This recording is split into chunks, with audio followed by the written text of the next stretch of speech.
mensagens intitulada Educação de Pais. Nessa série nós estamos conversando sobre princípios e valores que as Escrituras ensinam sobre a educação dos nossos filhos, de acordo com as Escrituras.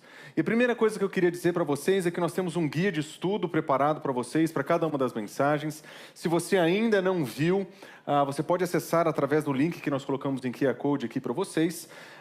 Nesse link você vai encontrar todos os links para as mensagens já pregadas, com guia de estudo e acompanhando também um guia devocional, para você poder dar sequência na sua reflexão, na sua casa também. Mas vamos lá, o que é que nós vimos até aqui nessa educação de pais? Até aqui nós vimos basicamente 3 elementos principais da nossa reflexão. Em primeiro lugar, nós começamos olhando para Deuteronômio capítulo 6 e perguntamos onde é que nós estamos errando? O que tem faltado na nossa educação? O que é que nós não estamos enxergando? E nós concluímos que estava faltando uma visão clara do que as Escrituras ensinam, e por isso na segunda mensagem nós tivemos uma mensagem demonstrando por que a Escritura tinha que ser prioridade nas nossas vidas. Nós olhamos para as Escrituras, as suas qualidades, os seus ensinos, e chegamos à conclusão que ela tem tudo o que nós precisamos, seja para a nossa vida e para o nosso crescimento, seja para o nosso entendimento de como nós vamos servir e educar os nossos filhos. Mas na terceira mensagem nós demonstramos que não adianta ter uma visão bíblica da educação cristã dentro de casa se nós não tivermos uma boa visão do Evangelho. Porque nós corremos o risco de usar as Escrituras de maneira religiosa, nós corremos o risco de usar as Escrituras de maneira vazia. E com isso nós corremos o risco de ensinar os nossos filhos não a uma vida com o Senhor Jesus de fato, mas uma vida de acordo com os ensinos da religião, com os ensinos da igreja, com os ensinos da tradição. E nós observamos que o Evangelho nos ajuda a separar aquilo que a Escritura ensina, a separar na prática aquilo que de fato é compatível com Cristo Jesus e aquilo que de fato é parte da tradição, da nossa tradição religiosa. Em outras palavras, uma educação bíblica de filhos, ela precisa ter o ponto de partida no Evangelho. Nós precisamos começar com a ideia de que nós somos profundamente carentes da graça de Deus, que nossos filhos, o grande potencial dos nossos filhos é o pecado, de que a maior necessidade deles é o Evangelho, é conhecer a Cristo Jesus, e que o grande lugar de pertencimento deles é aqui na comunidade, e que a sua missão de vida vai se concretizar em Cristo Jesus. Nós precisamos trazer esses valores para dentro da nossa educação de filhos. Mas à medida que nós caminhamos com a nossa reflexão, nós precisamos observar aquilo que eu chamaria de o grande desafio da nossa geração. Nossa geração tem enfrentado grandes desafios quando pensa em educação de filhos. E eu acredito que esse grande desafio acontece porque nós estamos tentando definir a educação a partir de alguns extremos. O primeiro desses extremos eu diria que seria uma grande ênfase no afeto. Nos nossos dias, um bom pai, uma boa mãe, eles são descritos pelo modo afetuoso em que eles tratam os filhos. E nós vemos que na nossa época, nesse nosso momento de vida, a grande ênfase, a grande mensagem desse mundo é que nós pais temos que ser afetuosos, carinhosos, que nós temos que dar espaço para os nossos filhos, que eles precisam de espaço para florescer emocionalmente, e para isso nós precisamos dar ouvido às suas necessidades. E de certo modo, não existe grande erro aí. O problema é que nós só estamos olhando para um lado da educação. Nós estamos olhando somente para a via do afeto, como se a via do afeto fosse suficiente para transmitir para o filho tudo o que eles precisam receber de nós como pais. E nós estamos fazendo isso porque do outro extremo existe uma grande ênfase na autoridade. No outro extremo existe aquilo que nós já vimos em outros exemplos nas mensagens anteriores, onde os pais usavam de uma disciplina rígida física de violência com seus filhos. E porque nós estamos saindo desse extremo, onde os nossos pais, os nossos avós foram torturados dentro de casa, nós acreditamos que a resposta adequada é ignorar completamente o lado da autoridade e focar no lado do afeto. E nós estamos vendo o outro lado do pêndulo. Nós estamos saindo dessa autoridade desnecessária e entrando em um mundo de afeto ilimitado. E nós não estamos ponderando de maneira muito clara sobre as implicações disso. E o que nós temos visto nos nossos dias, então, é que em alguns lares existe o abuso dessa autoridade.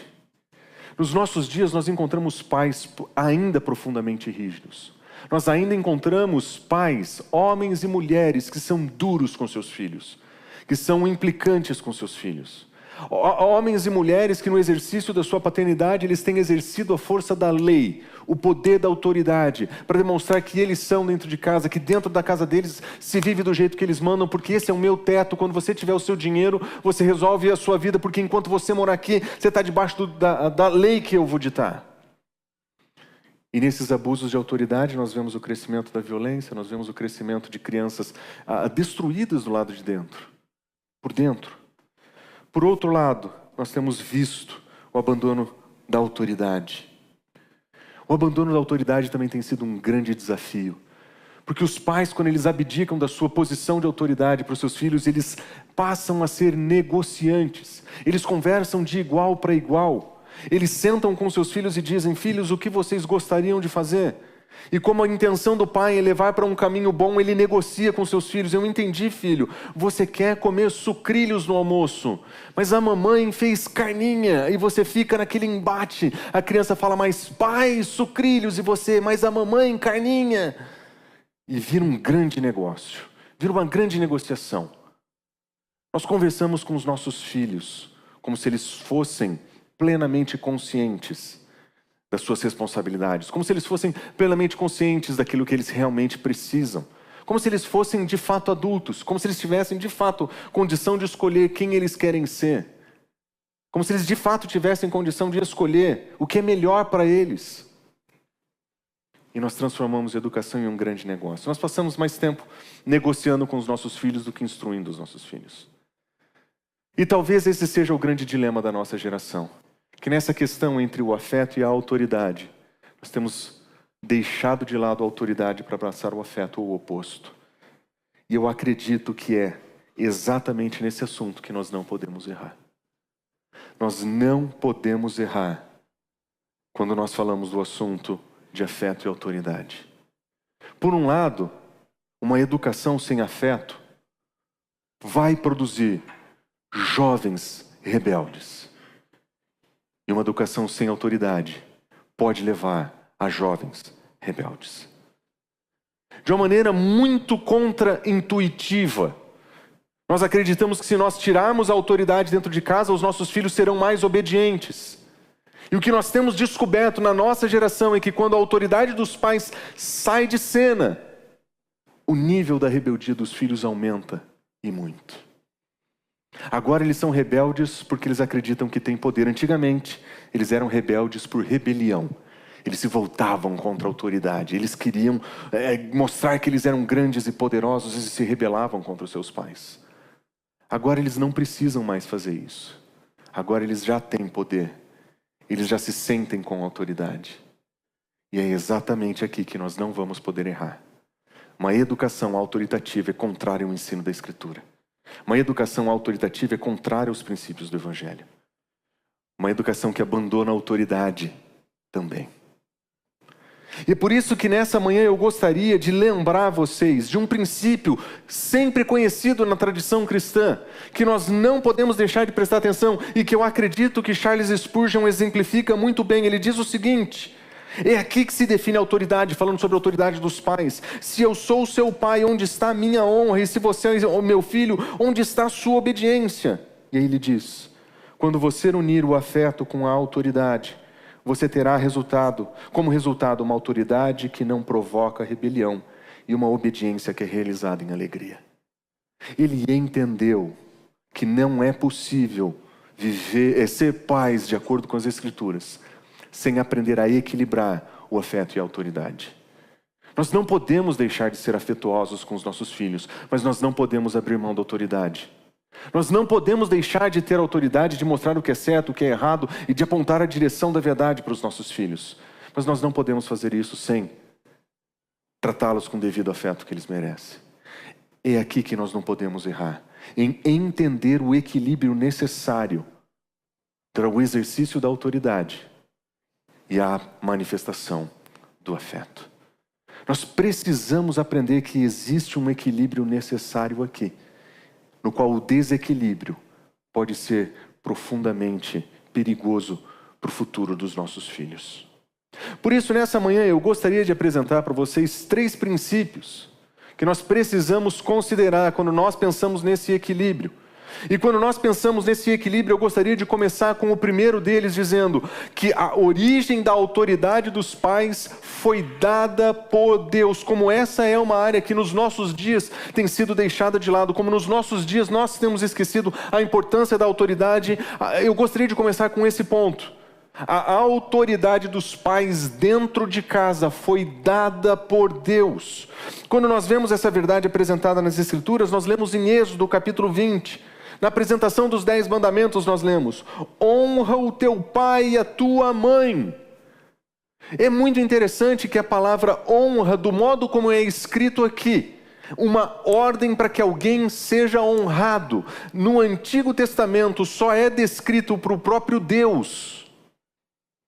Essa expressão de dar honra a Deus, que é uma ordem, que é um mandamento, Deus disse para os filhos terem essa mesma consideração com seus pais. Nenhum de nós duvida da autoridade suprema de Deus e nenhum de nós duvida que Ele deve ser honrado.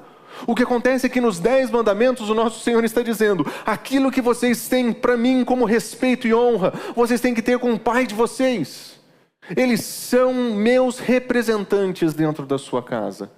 Vocês devem honrá-los.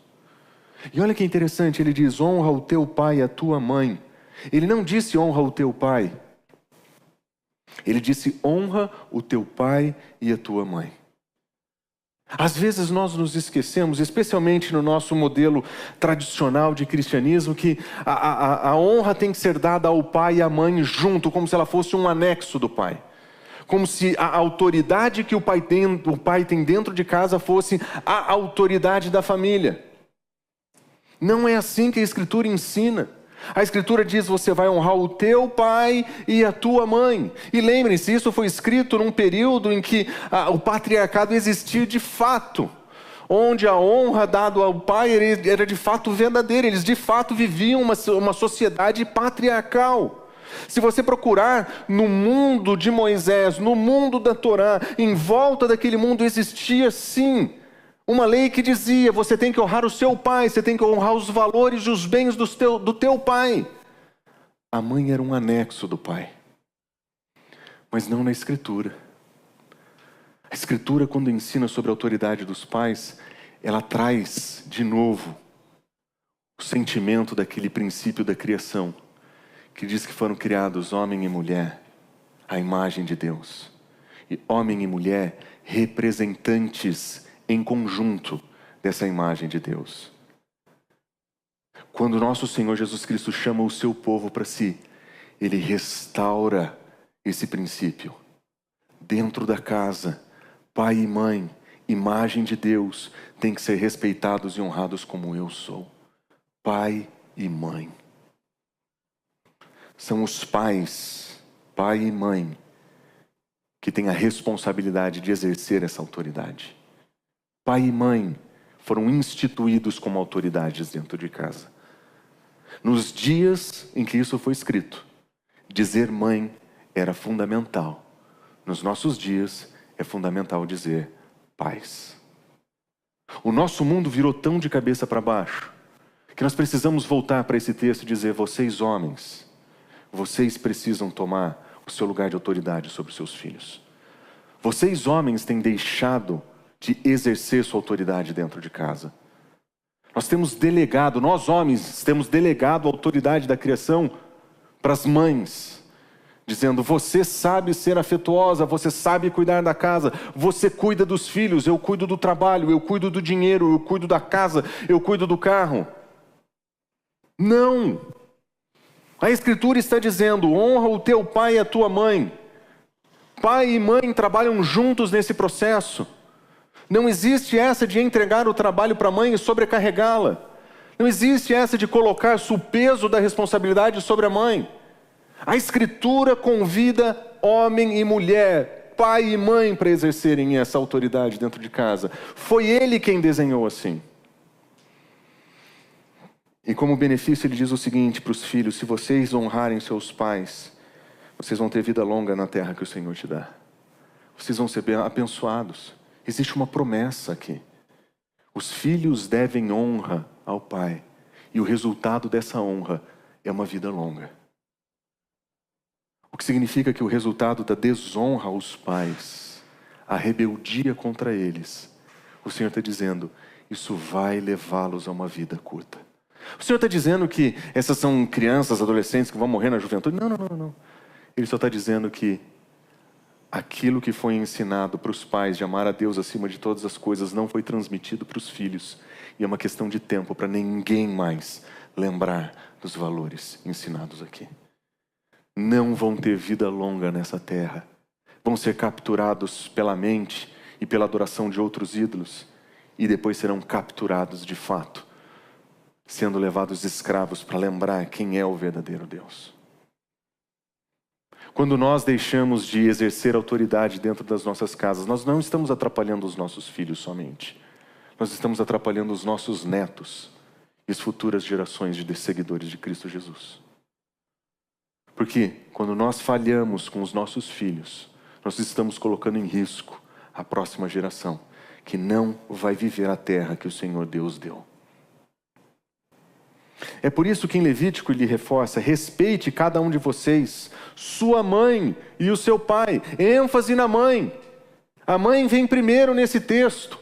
Por quê? Porque neste mundo era a mãe que era desprezada. Nos nossos dias é o pai. Mas novamente a Escritura está dizendo, pai e mãe, vocês são autoridades. Quem nos instituiu a autoridade dentro de casa não foi a igreja, não foi a tradição religiosa, foi o Senhor. É por isso que ensinando a sabedoria, em Provérbios ele diz, ouçam meu filho a instrução do teu pai, e não abandone o ensino da tua mãe. Pai e mãe instruem filhos dentro de casa. Instrução dos filhos dentro de casa não é papel da mãe, é papel do pai e da mãe. A educação dos filhos é papel do pai e da mãe. Os dois têm que trabalhar juntos para que os filhos sejam educados e instruídos na sabedoria divina. É por isso que em Efésios Paulo vai dizer, filhos, obedeçam a seus pais no Senhor, porque isso é justo. Vocês vão ter que responder o ensino dos seus pais com obediência. Eles são autoridade sobre os filhos. E ele vai dizer em Colossenses, filhos, obedeçam aos seus pais em tudo. Em tudo. Porque é isso que agrada o Senhor. E novamente, são os pais. Não é somente o pai ou somente a mãe.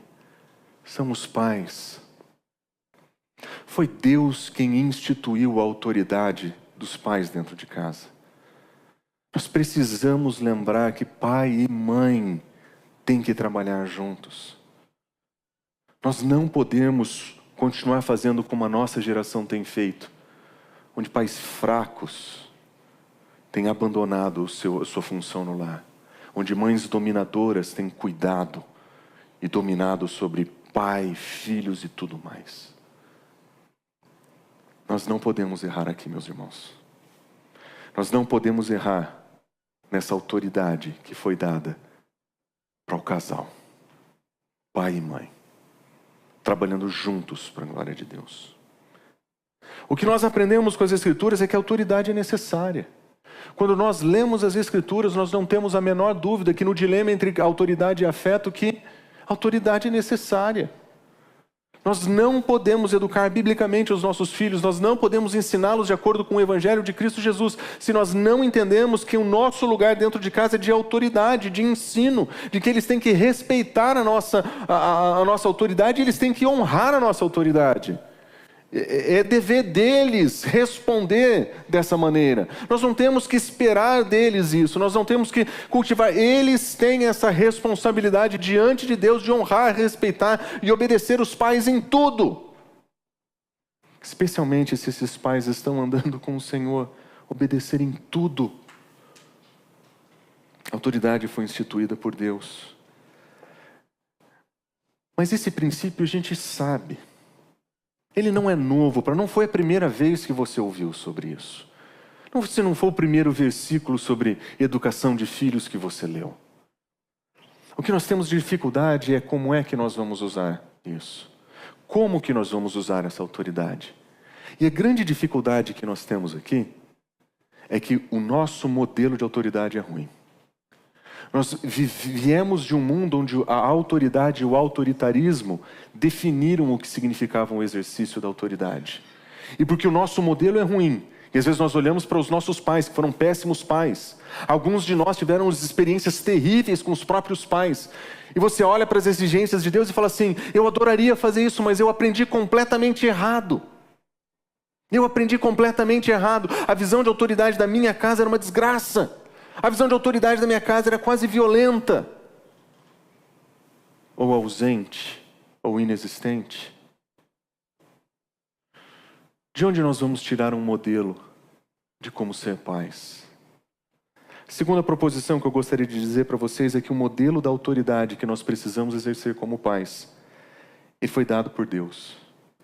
O nosso Deus é o perfeito exemplo de autoridade exercida com amor e afeto. O nosso Deus é perfeitamente equilibrado em exercer a sua autoridade e demonstrar o seu amor de maneira perfeitamente equilibrada.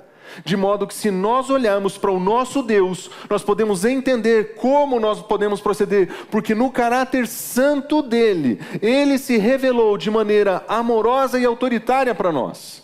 Ele manifesta a sua autoridade, ele manifesta o seu amor, e ele faz isso de maneira perfeita. Nós não precisamos olhar para os fracassos humanos dos nossos pais. Nós não precisamos olhar para o fracasso humano dos nossos líderes espirituais. Nós vimos pastores errando nisso. Nós vimos líderes da igreja errando nisso. Nós vimos muitas pessoas famosas errando nisso. Nós vimos filhos de pastores que pregaram no mundo inteiro e se rebelaram com o Senhor porque eles não viram seus pais como modelo dentro de casa. Nós não precisamos olhar para esses exemplos. Nós precisamos voltar os nossos olhos para o Senhor. Nós precisamos lembrar quem Ele é. Nós precisamos lembrar o que é que Ele faz. E quando nós olhamos para quem Ele é e o que Ele faz, nós lemos em Deuteronômio: pois o Senhor, o Deus de vocês, é Deus dos deuses, Senhor dos senhores, o grande Deus. Ele é poderoso, Ele é temível, Ele não age com parcialidade nem aceita suborno. O nosso Deus é Deus soberano sobre tudo. A quantidade de expressões que ele usa aqui para demonstrar a grandeza desse Deus é impressionante. Quando ele diz Deus dos deuses, ele está dizendo o seguinte: existem várias divindades nesse mundo, existem várias divindades que são descritas como poderosas pelos seus povos. O nosso Deus é maior, nosso Deus é mais poderoso, nosso Deus é grande. Ele diz, Ele é Senhor dos senhores, entre pessoas poderosas, Ele é aquele que é o mais poderoso. É por isso que Ele é o grande Deus, é por isso que Ele é poderoso. Mas olha essa palavra, Ele é temível. É aquele que causa temor. É aquele a quem nós devemos responder com temor. Na grandeza do nosso Senhor, na manifestação do seu poder, Ele é alguém digno de temor. Nós tememos diante do nosso Senhor. Nós olhamos para a sua grandeza e nós trememos. Aliás, durante toda a história da revelação, nós vemos Deus se manifestando em vários momentos, e a sua presença causa medo, causa terror. A sua presença demonstra a grandeza do seu caráter, porque Ele é a autoridade suprema sobre tudo. Aliás, o salmista vai dizer o seguinte sobre o nosso Senhor: o Senhor estabeleceu o seu trono nos céus, e o seu reino Ele domina sobre tudo. Não tem nenhuma área que o seu domínio seja ausente, não tem nenhum lugar que o seu domínio não esteja presente, não tem nenhum ambiente onde o seu domínio não seja percebido. Ele é supremo, Ele é autoridade em todos os lugares. Mas existe alguma coisa a respeito desse Deus que o faz fascinante. Que esse Deus que é autoridade sobre tudo, poderoso sobre todas as coisas, que causa temor, que causa medo. Esse é o Deus que ama da seguinte maneira: desta forma Deus manifestou o seu amor entre nós. Ele enviou o seu Filho unigênito ao mundo para que pudéssemos viver por meio dele. Esse Deus todo-poderoso, soberano, Ele não mede esforços para nos encontrar. Ele não mede esforços para chegar até nós. Ele entrega tudo o que tem e entrega por completo. O amor dele é tão grande que ele é capaz de se doar em amor para nos buscar. Esse é o Deus que Jesus diz o seguinte: se alguém possui 100 ovelhas e perde uma delas, não deixará as 99 nos montes e sairá em busca daquela que se perdeu. Esse é o nosso Deus que nos ama com amor, que está disposto a nos buscar, que está disposto a nos encontrar. Um Deus que está disposto a se doar em amor para que nós possamos ser feitos filhos dele. Ele está pronto a assumir a dívida, a nossa culpa, e com a sua morte ele oferecer vida eterna para todo aquele que crê. Ele está pronto para trocar a vida dele pela nossa morte, para que a gente possa ter vida com ele por toda a eternidade. Nosso Deus soberano é um Deus profundamente amoroso. Ele é bondoso, Ele é misericordioso, Ele nos persegue com amor fraternal, Ele nos envolve com amor paternal, Ele cuida de nós como se nós fôssemos seus filhos. Nosso Deus é misericordioso e rico em amor.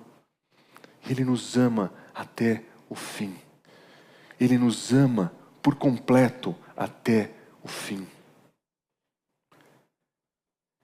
É por isso que o autor de Hebreus diz o seguinte: filho meu, não despreze a disciplina do Senhor, nem se magoe com a sua repreensão, pois o Senhor disciplina quem Ele ama e Ele castiga a quem Ele aceita como filho. O nosso Deus, com seu amor, Ele também nos disciplina. Ele se doa para nos encontrar, mas Ele também não quer que a gente fique onde nós estamos. Ele não é conivente com os nossos erros. Ele não olha para as nossas falhas e os nossos fracassos e diz: ok, a sua justiça e o seu amor são manifestos na sua disciplina. Ele disciplina o filho a quem Ele ama.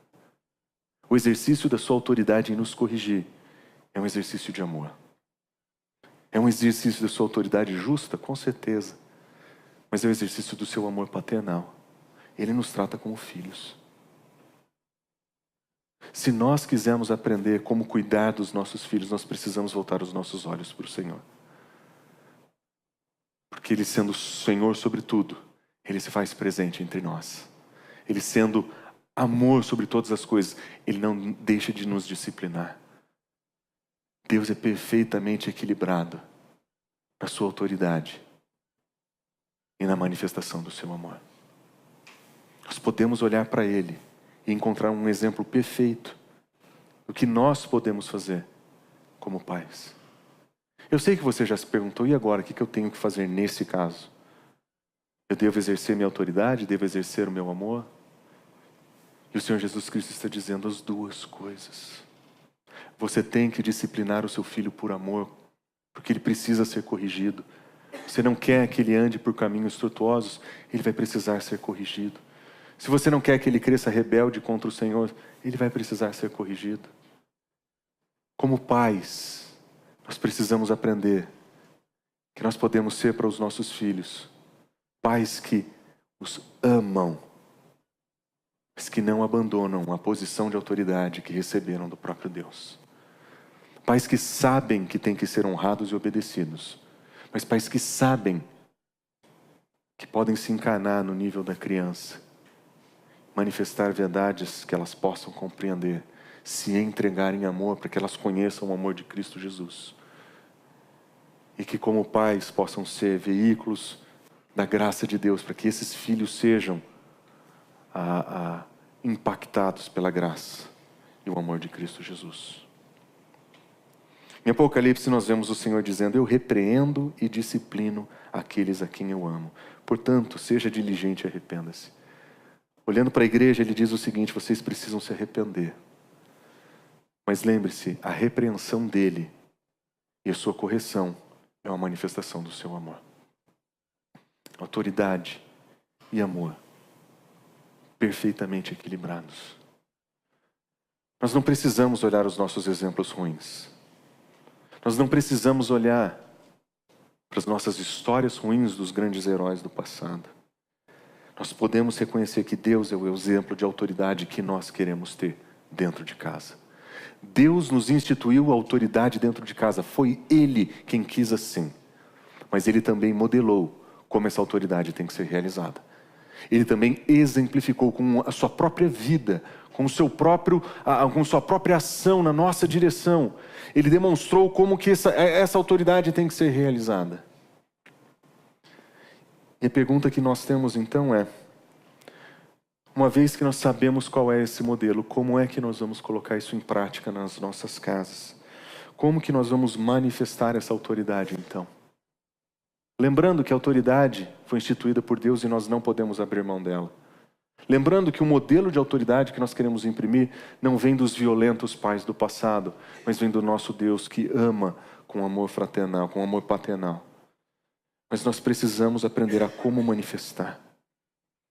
E se conhecer a Deus e o exemplo que Ele deixa nos ensina alguma coisa, é que como pais nós precisaremos manifestar o nosso amor e a nossa autoridade através do nosso exemplo. O grande perigo da educação dos nossos filhos é a gente acreditar que porque nós temos autoridade, nós podemos mandar e os filhos têm que obedecer. E nós acreditamos que isso é tudo. Ou que equilibrar o dia da autoridade e o dia do amor em doses homeopáticas para que tudo dê certo. Não. A manifestação da autoridade que Deus espera de nós como pais é uma autoridade que é manifesta através do exemplo. Nós precisaremos ser primeiro exemplares antes de dizer para os nossos filhos o que eles têm que fazer. É por isso que Jesus sempre, quando ensina, ele entra em um assunto que o incomoda profundamente. Ele diz, assim são vocês. Por fora vocês parecem justos ao povo, mas por dentro vocês estão cheios de hipocrisia e iniquidade. Se você voltar com atenção para os evangelhos, o que Jesus mais faz é confrontar os religiosos da sua hipocrisia. E nós que somos criados na igreja, ou que estamos na igreja e criando filhos na igreja, nosso maior perigo é desenvolver uma visão hipócrita da vida cristã. E você achar que dá para maquiar a vida cristã com alguns comportamentos. Se você aprender da paz do Senhor na entrada da igreja, se você aprender a usar a roupa certa para vir no culto, se você aprender a linguagem adequada para o ambiente, se você aprender que no pedido de oração você pode fazer uma fofoca santa, todos esses modelos da nossa tradição, se nós representarmos isso, então nós estamos ok com Deus. Nosso Senhor Jesus Cristo olharia para nós e diria, vocês parecem justos, as pessoas olham para vocês como pessoas boas, mas vocês estão cheios de hipocrisia e iniquidade. Hipocrisia é, vocês dizem que são, vocês dizem que fazem, mas é mentira. Você sabe responder da maneira correta, você sabe o vocabulário, você sabe o comportamento, mas nem o vocabulário nem o comportamento tem de fato vida. Hipocrisia é aquele tipo de atitude religiosa que se manifesta quando nós entendemos a tradição religiosa e vivemos de acordo com ela e não de acordo com o ensino de Cristo Jesus. É por isso que o apóstolo Pedro vai dizer, livrem-se de toda maldade, de todo engano e de toda hipocrisia. Nós precisamos abandonar toda hipocrisia. Se nós quisermos ser representantes da autoridade de Deus dentro das nossas casas, seguindo o modelo de Deus, nós temos que ser exemplares como Ele é. Nós não podemos ser hipócritas. A nossa vida tem que ser exemplar. O nosso comportamento tem que ser exemplar. Quando nós falarmos para os nossos filhos, façam isso ou façam aquilo, nós estamos fazendo e dando o exemplo. E isso vale para tudo. Isso vale para as coisas mais simples. Filho, coma de boca fechada. Ele está vendo o que você não faz. Filho, guarde sua roupa e você deixa a roupa jogada no sofá. Ele vê que você não faz. Filho, guarda sua bicicleta. Filho, arruma o seu quarto. Limpa a sua cama. Filho, lave a louça. Qualquer coisa que você disser para o seu filho, como alguém que quer manifestar a autoridade que Deus te deu, mas você não faz em primeiro lugar. Isso te torna um hipócrita. Nós não podemos ser pais desse modo. Nós temos que dar o exemplo para os nossos filhos. Se nós quisermos que eles sentem de maneira adequada na cadeira, nós vamos sentar de maneira adequada na cadeira. Se nós queremos que eles leiam as Escrituras, o que nós vamos fazer? Se nós quisermos que eles se envolvam com a comunidade da fé, o que é que nós vamos fazer? Se nós quisermos que eles aprendam uma adoração, o que é que nós vamos fazer? Não adianta mandar para a igreja e falar, olha, Minifonte, cuida aí. Não adianta mandar para o grupo pequeno e falar, ó, filho, presta atenção no que os tios vão falar. Não adianta falar, olha, você tem uma Bíblia no seu quarto, vai ler. Se você não vive essas coisas. Se nós não formos exemplares. Por isso eu gostaria de fazer 5 perguntas para vocês. 5 perguntas para que vocês considerem o quanto do Evangelho tem entrado na sua casa. E o quanto você tem sido exemplar. A primeira pergunta que eu gostaria de fazer para vocês é: você valoriza o seu relacionamento com Deus? E seja honesto nessa resposta. Você valoriza o seu relacionamento com o Senhor? O seu tempo com o Senhor é algo que é importante para você? Eu tenho certeza que na sua mente você disse sim. Certeza que na sua mente está escrito, é claro, corretíssimo, é isso. Mas uma pergunta subsequente eu diria para você, como é que você demonstra isso para os seus filhos? Uma das coisas que nós erramos muitas vezes é que nós transformamos a nossa vida devocional em um ato tão individual que os nossos filhos não têm chance de ver. Na verdade, nós esperamos que eles vão para a escola, que eles vão dormir, para que o nosso tempo com o Senhor aconteça. E nós dividimos esse tempo entre o meu tempo com o Senhor e os meus filhos. Por que os nossos filhos não podem fazer parte do nosso tempo com o Senhor? É por isso que eu perguntaria para vocês, como é que você inclui os seus filhos nesse relacionamento com Deus que você valoriza? Porque não adianta você achar que é bom. Não adianta você fazer. Mas como é que você demonstra? Como é que você é exemplar nesse assunto com o seu filho? E como é que você inclui o seu filho nesse processo? Você acha que ele nasceu sabendo como fazer? Como desenvolver um relacionamento com o Senhor? Ele precisa de exemplo. Ele precisa de pai e mãe dentro de casa que sejam exemplares para ele aqui. Que vão dizer o seguinte: filho, nós não vamos nesse campeonato, porque é no horário do culto. Nós temos um compromisso com o Senhor, que é muito mais importante do que ganhar o campeonato da escola. Nós valorizamos o nosso tempo com o Senhor. Nós valorizamos e queremos que eles façam parte. Nós somos exemplares também. Nós também não criamos compromissos nesse horário. Nós não inventamos coisas no horário desse tempo que nós temos, porque nós queremos que eles participem com a gente. Nós precisamos demonstrar isso para os nossos filhos. Nós precisamos incluí-los. Segunda pergunta para você. Você valoriza a leitura da Escritura? E a resposta é certamente sim. Claro que eu valorizo, claro. Mas como é que você demonstra isso para o seu filho? Como é que o seu filho sabe que você é apaixonado pelas Escrituras?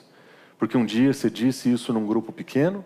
Porque um dia você levantou a mão na escola bíblica dominical e deu essa resposta? Amo ler as Escrituras? Ou porque ele te assiste fazendo isso? Porque ele vê que você acorda mais cedo para ler as Escrituras. Ele vê que você estuda as Escrituras para ir para o seu grupo pequeno. E como é que você inclui seus filhos nisso? Como é que você vai fazer com que seus filhos sejam leitores da palavra? Nós queremos que os nossos filhos sejam leitores da palavra. Nós queremos que isso nasça espontaneamente deles. Não vai nascer. Eles precisam de exemplo. Nós precisamos ser exemplares dentro de casa. Deixa eu fazer mais uma pergunta para você. Você valoriza o Evangelho? Eu tenho certeza que a sua resposta é sim. Tenho certeza que você sabe que é através da mensagem do Evangelho que nós chegamos à fé em Cristo Jesus e que hoje nós temos salvação e vida eterna. E que em Cristo Jesus nós temos acesso aos tesouros de Deus. A abundância de vida, vida plena, satisfeita em Cristo. Mas como é que você demonstra isso para os seus filhos? Se você não for exemplar para isso, disso para os seus filhos na sua casa, eles têm chance de não entender o que isso significa. Você valoriza o Evangelho? Como é que você inclui os seus filhos aqui? Como que você inclui os seus filhos na sua vida com o Senhor? Na sua vida com Cristo Jesus, na sua proclamação do Evangelho?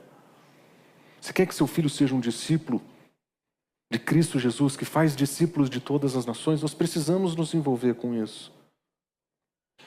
Como é que você valoriza a igreja de Cristo Jesus? Certamente você valoriza. Você está aqui, domingo de manhã, friozinho, podia estar no cobertor na sua casa. E você valoriza a vida da comunidade da fé. Mas como é que você demonstra isso para os seus filhos? Como é que você os inclui? Como tem sido a sua prática para fazer isso acontecer? Como você tem feito para os seus filhos entenderem que aqui é o verdadeiro pertencimento deles? Que é na comunidade da fé que eles vão entender que eles são irmãos uns dos outros. Que o verdadeiro desenvolvimento da vida deles passa por aqui. Porque aqui que ele vai ser exortado, aqui que ele vai ser servido e vai servir, e aqui que ele vai ser amado, e aqui que ele vai demonstrar amor. Que aqui que ele vai demonstrar que ele vai ser corrigido, amparado. Como que você valoriza a missão de Cristo Jesus? Como que você tem demonstrado que é um discípulo de Cristo Jesus, que faz discípulos de todas as nações? Como que você tem sido essa pessoa dentro da sua casa? E como que os seus filhos têm visto isso em você? Como é que você demonstra e inclui os seus filhos nisso? Você tem se envolvido com a prática de pregar o Evangelho? E você tem levado os seus filhos? Você tem disponibilizado os seus filhos para conhecerem mais a respeito de missionários que passam pela igreja ou que vocês conhecem? Gente que deu a vida para ir morar do outro lado do mundo para falar sobre Jesus. Eu não sei se você sabia disso, mas se você descer agora no Minifonte, você vai encontrar a próxima geração de pastores e missionários. Eles estão sendo treinados hoje lá embaixo. E se você tiver consciência disso, você vai transformar o seu lar em um centro de preparação de discípulos para esse mundo. Sejam eles profissionais da área da saúde, do ensino, sejam eles a qualquer outra profissão que eles venham a ter, eles vão ser encarregados pela proclamação do Evangelho para a próxima geração. Mas eu oro para que ali embaixo existam novos missionários que vão se levantar e levar o Evangelho fora daqui. Gente que vai se levantar e dizer: esse Cristo que eu conheci na minha casa, eu quero que seja conhecido no mundo. Como é que você vai incluir os seus filhos aqui?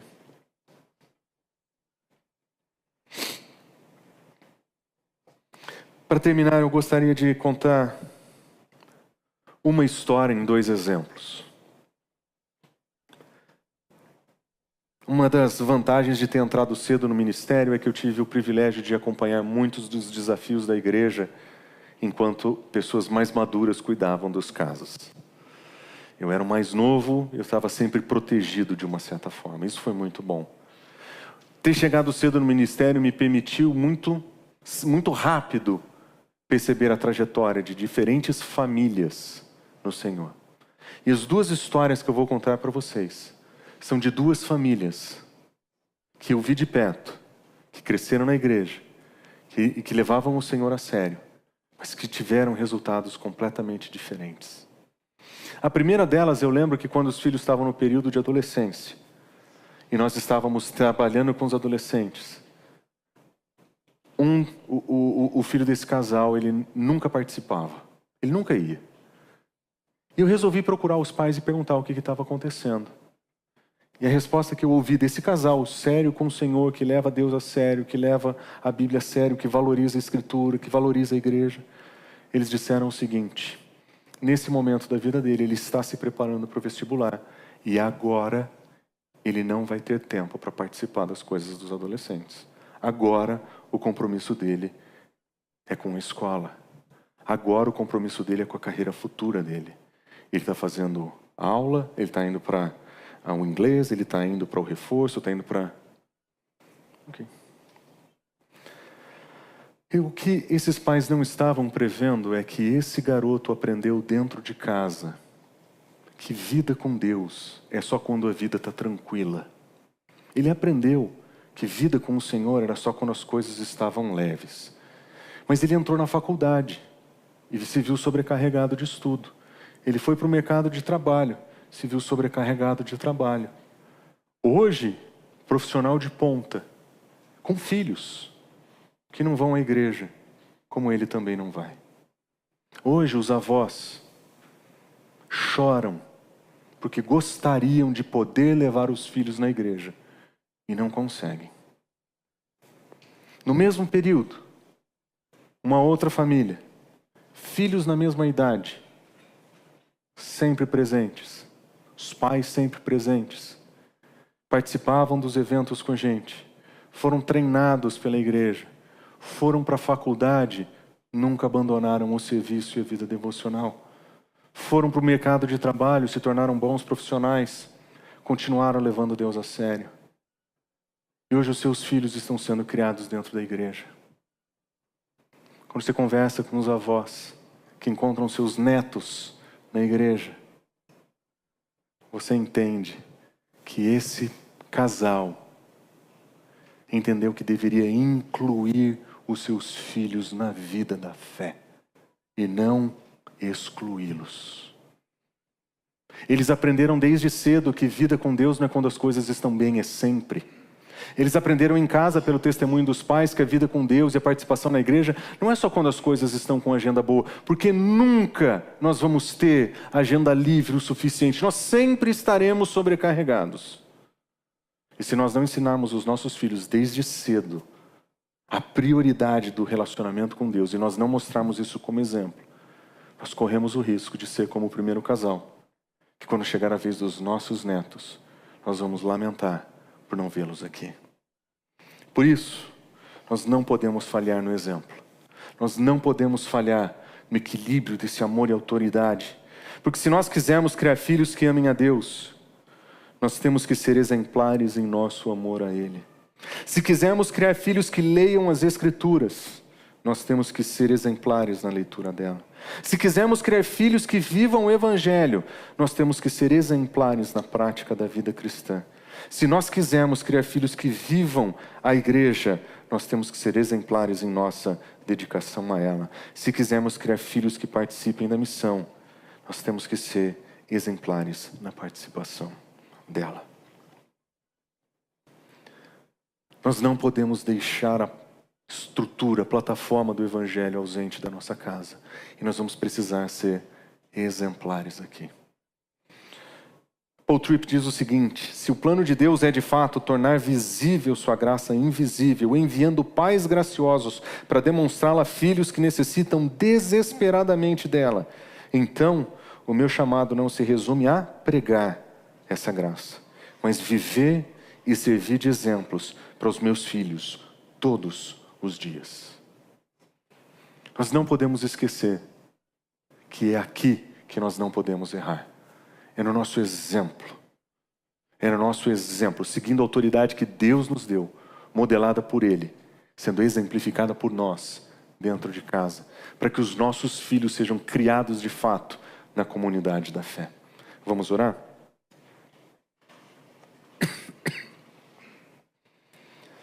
Senhor, muito obrigado, porque na Tua palavra, aos poucos, o Senhor nos confronta e nos conforta.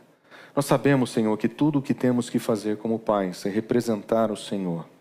Nós precisamos levar uma vida séria contigo e uma vida exemplar para que os nossos filhos possam aprender sobre a importância e a seriedade desse relacionamento que temos com o Senhor. Nos ajuda, Senhor, sermos pais exemplares para os nossos filhos, para que eles olhem em nós o testemunho de Cristo Jesus, para que eles enxerguem em nós o Teu amor manifesto na vida deles. E nos ajuda, Senhor, a crescer com a consciência de que nós somos Teus filhos e Teus servos. Nós estamos aqui a Teu serviço e nós queremos que os nossos filhos se engajem nesse serviço junto conosco. Nós queremos incluir os nossos filhos, Senhor, nessa grande jornada em direção ao Senhor. Nós oramos em nome de Jesus. Amém.